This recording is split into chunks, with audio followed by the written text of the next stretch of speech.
شايفين جمال الفطائر بتاعتنا وحلاوتها؟ شايفين الجمال؟ شايفين؟ بصوا بصوا الحلاوه، بصوا اللون، بصوا بقى من جوه. بصوا عشان انا اللي بصور نفسي فهمسك بايد واحده اهو. بصوا بصوا بصوا الحشوه وجمالها ولونها. عايزه كده ادخل جوه الكاميرا واخد قطمه، بس هاخد بعد ما اقفل طبعا. يلا بينا نقول مقادير الفطاير التحفه دي، ومقادير وصفتنا بسيطه وسريعه. تعالوا معايا. ازيكم عاملين ايه؟ النهارده هنعمل فطاير سهله جدا بمكونين بس، وهنحشيها اي حشوات تعجبكم. هنقول دلوقتي اقتراحات للحشوات اللي انتوا حابين اللي تحبوا تحشوا بيها. دلوقتي هنبدأ في العجينة بتاعتنا، بس قبل ما نبدأ في عجينة الفطاير دي، لو انتوا أول مرة تشوفوا القناة تحطوا صباعكم حالا على كلمة اشتراك وسبسكرايب وتفعلوا زر الجرس. دوسوا على كلمة الكل عشان يجيلكوا إشعار بكل فيديو جديد بنزله. الناس اللي مشتركين اوعوا تنسوا اللايكات والشيرات، ويلا حطوا لايكات واشتركوا لو لسه ما اشتركتوش. يلا نقول دلوقتي مقادير العجينة بتاعتنا، وبعدين هنقول ايه الحشوة. العجينه بتاعتنا ابسط ما يمكن. بصوا بقى مقاديرها ايه: 4 كوبايات من الدقيق على حسب ما تحبوا تزودوا وتقللوا براحتكم، وعليهم حوالي نص معلقه من الملح، ماشي، وميه للعجن، ميه عاديه. هي دي مكونات العجينه بتاعتنا. طبعا مفيش اسهل من كده ولا ايسر. نبدا بقى نعمل ايه العجينه. هناخد العجينه دي ونحطها في البوله اللي هنعجن فيها، ونحطها بهذا الشكل اللطيف. عندكم عجان تمام، عندكم ما عندكوش عجان ايديكم افضل واحلى.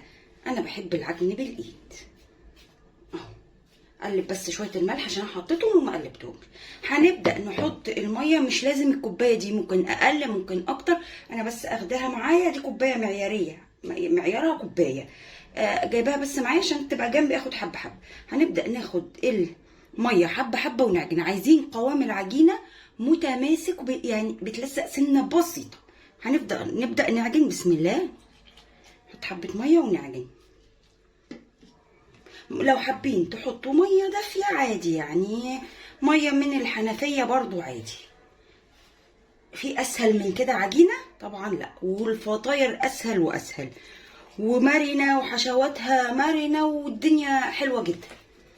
لازم نحاول نعمل حاجه في متناول الناس كلها تقدر تعملها، ولا ايه؟ قولوا ايه. هقفل معاكم شويه وافتح تاني. نكمل بقى العجن، عشان كان في شخص ما معدي بميكروفون مهيصني كده. حطيت باقي الميه، ولو احتجت احط، لان هي لسه بصوا محتاجه ميه كتير. شايفين ازاي؟ لسه هحط ميه تاني اهو. بس الاول ادمج حبه الميه مع الدقيق اللي انا حطيته ده. هروح اجيب شويه ميه واجيلكوا. بصوا هنحط شويه ميه تاني. حطوا واحده واحده عشان العجينه ما تطراش مره واحده، وتحتاجوا ان انتوا تحطوا دقيق تاني، وهكذا وهكذا. هعجن واوريكم القوام اللي احنا حابينه في الفطاير دي يكون ازاي. حطوا اللايكات واعملوا الشراط، واوعوا تكسلوا تحطوا اللايك، اوعوا تكسلوا. بصوا حبيت اعجن معاكم بس اخر دقيقه. انا عجنتها حوالي 3 دقايق كده. بصوا العجينه بقى وصلت للقوام عامل ازاي. انا بعد ما سبتكم حطيت لها نقطه ميه، يعني بصوا الكوبايه هو ده اللي انا خدته منها. شايفين؟ يعني ال4 كوبايات دول اخدوا بالتقريب كده حوالي كوبايه وربع من الميه. في اسهل من كده بقى؟ طبعا لا. كده خلاص. بصوا العجينه بقى بتاعتي ظبطت ازاي. تلزيقه بسيطه، تلزيقه، بصوا تلزيقه بسيطه.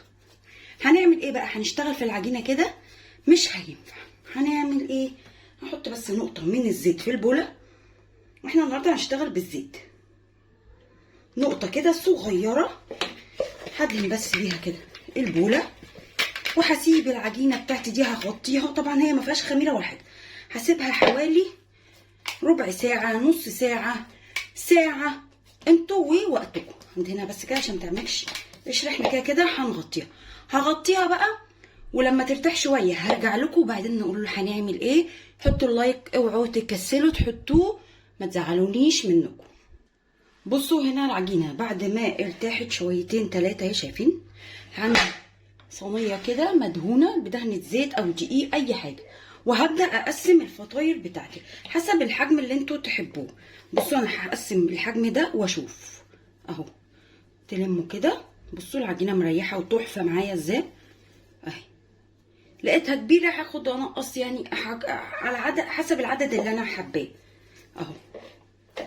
شايفين؟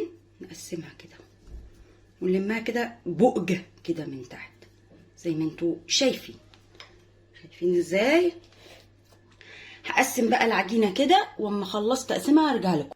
شايفين عملت معايا دول 10 فطيرات. ال4 كوبايات دي عمل معايا 10، والحابين تصغروا عن كده ممكن يعمل معاكوا اكتر، بس ده يعتبر الايه الوسط بتاع الحجم بتاع الفطيره. هسيبها تريح بقى عقبال ما اروح احضر الحشوه وارجع لكم تاني. اوعوا تنسوا تحطوا لايكات وتعملوا اشتراك وتشتركوا لو لسه ما اشتركتوش. بعد ما العجينه بتاعتنا ارتاحت هنبدا نقول الحشوه. هنحشي النهارده بلانشون، ومعاه بقى ايه شويه تحبيشات.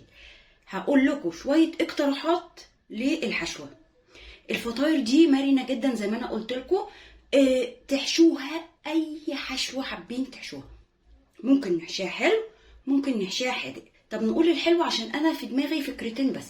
ممكن نحشيها بالنوتيلا والمكسرات، نحشيها حشوه قولوا معايا ممكن واحده كمان زبده فول سوداني، تحشوها بالتفاح المكرمل والقرفه زي ما انا عملت في البانكيك بتاع الشوفان، لو حابين تشوفوا انا كرملته ازاي.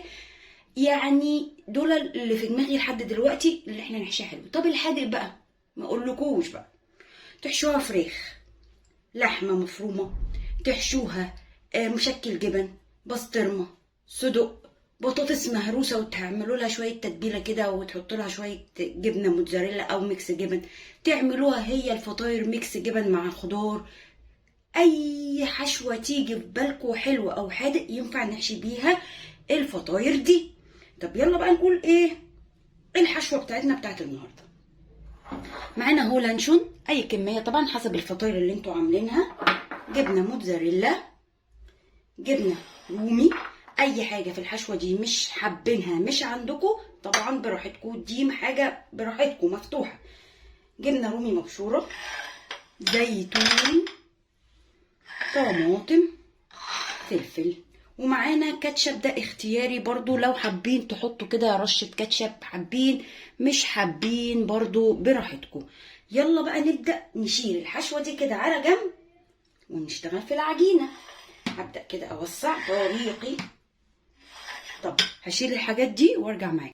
بصوا بقى هنجيب دلوقتي شويه زيت هنفرد على الرخامه، حبه زيت كده كاننا بنعمل فطير مشلتت، بس الفطير المشلتت بيتعمل طبقات ويتطبق ويتنى ويتفرد وحاجات كتير كده. احنا هنشتغل في اول واحده قطعناها. بصوا هنفرد بقى كده.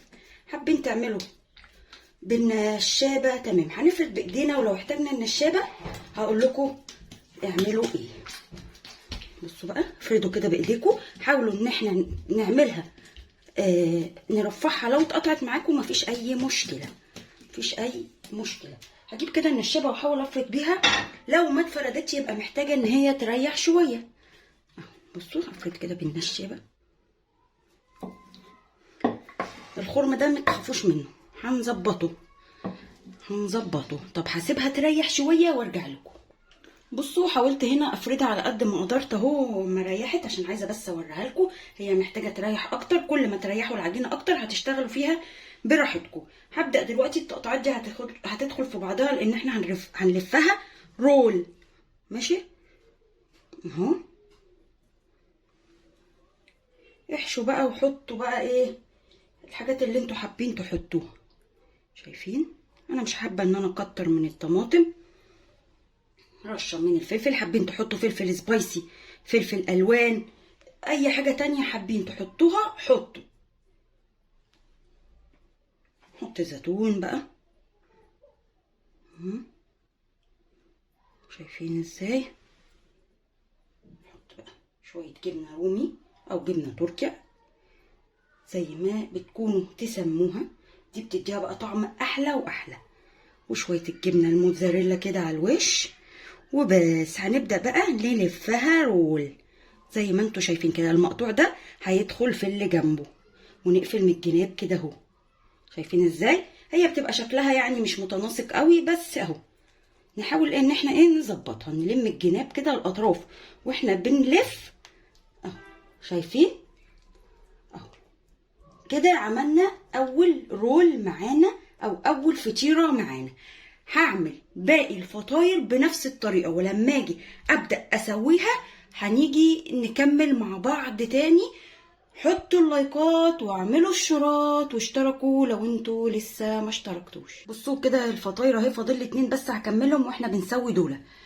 هاخدكم بقى نروح على النار ونشتغل بقى في الطاسه ونزيط بقى ونهيس. حطوا اللايكات واعملوا الشراط واشتركوا لو لسه ما اشتركتوش. احنا كده ولعنا على الطاسه او صينيه او اي حاجه كده مش بتلزق. هنحط فيها شويه من الزيت. ماشي، نديله بس توزيعه كده.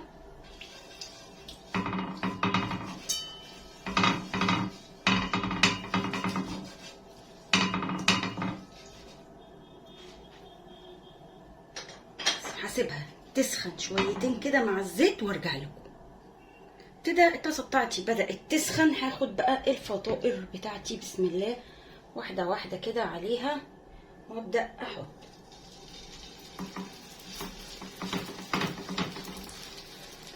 اول ما هنحط على نار عاليه، وبعد كده هنوطي النار، هنهدي النار خالص.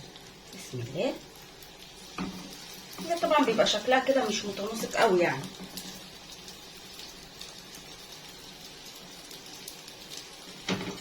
بس احط 3 عشان اقدر اقلبهم براحتي.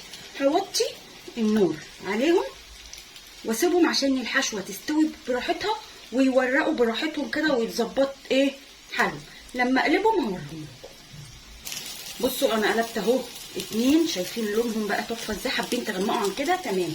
الفطاير دي ممكن تتاكل مقرمشه وممكن تتاكل طريه. طب هتتاكل طريه ازاي؟ هي كده مقرمشه لازم تمام.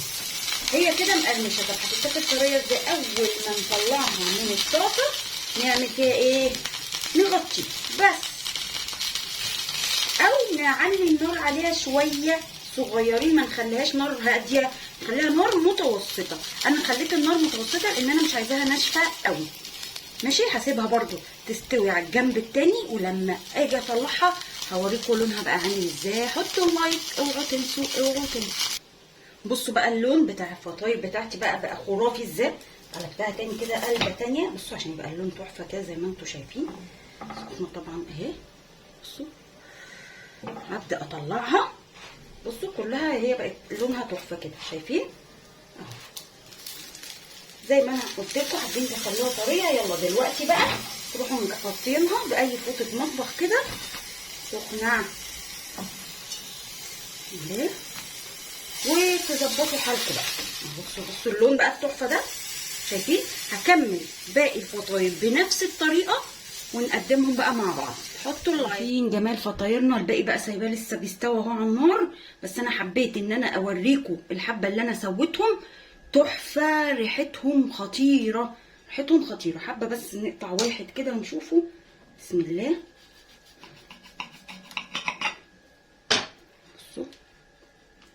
بصوا تحفه. شايفين الجمال والحلاوه؟ شايفين التحفه اهو. جربوا وصفتنا البسيطه اللي ما خدتش وقت وتقولوا لي رايكم في الكومنتات. ولو انتوا اول مره تشوفوا القناه تحطوا صباعكم حالا بالا على الكلمه اللي باللون الاحمر، ما بقتش بالاحمر كل مره بنسى، على كلمه اشتراك او سبسكرايب، وفعلوا زر الجرس ودوسوا على كلمه الكل عشان يجيلكوا اشعار بكل فيديو جديد بنزله. ضروري ما تشتركوش وما تدوسوش على الكل، اشتركوا ان شاء الله وتدوسوا على الكل ان شاء الله. وما تنسوش لايكاتكم الحلوة الجميلة وتعليقاتكم الأجمل. واحنا كده خلصنا وصفتنا، وأقول لكم سلام.